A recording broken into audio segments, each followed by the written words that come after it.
Wow, এক কথায় অসাধারণ। 15তম ওভারে রীতিমতো অগ্নিঝরা স্টাম্পিং করে দেখালো লিটন কুমার দাস। রীতিমতো আগুনের গতিতে স্টাম্পিং করেন লিটন এবং জোড়া উইকেট নিয়ে বাংলাদেশকে ম্যাচে ফেরান রিশাদ হোসেন। ভিডিওটি শুরু করার আগে ভিডিওটি লাইক বাটনে প্রেস করে আমাদের 1000 লাইক পেতে সাহায্য করুন। বিশ্বকাপের 27তম ম্যাচে আজ মুখোমুখি হয় বাংলাদেশ আর নেদারল্যান্ড। আর এই ম্যাচেই ঘটে ঘটনাটি। নেদারল্যান্ডের ইনিংসের 15তম ওভারে বোলিং করতে আসেন রিশাদ হোসেন। আর সেই রিশাদ হোসেন 15তম ওভারে 4 নম্বর ডেলিভারিতে নেদারল্যান্ডের ব্যাটসম্যান অ্যাঙ্গেল ব্রেডকে দুর্দান্ত এক ক্যাচে আউট করে সাজ করে ফেরান। তারপর এখানেই থেমে যাননি রিশাদ হোসেন।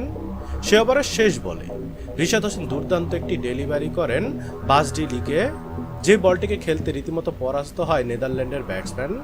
আর যখনই পরাস্ত হয় ব্যাটসম্যান, সাথে সাথেই বলটি চলে যায় লিটন দাসের কাছে। ব্যাটসম্যান কিস থেকে খানিকটা বাইরে ছিল, আর তখনই রীতিমতো ব্যাটসম্যানকে আগুনের গতিতে স্টাম্পিং করে আউট করে সাজঘরে ফেরান লিটন কুমার দাস। রীতিমতো খুবই দ্রুত স্টাম্পিং করেছেন লিটন কুমার দাস। আর একবারে এই 2 উইকেটের ফলে রীতিমতো ম্যাচটি এখন যেন ঘুরে দাঁড়িয়েছে বাংলাদেশের হাতে।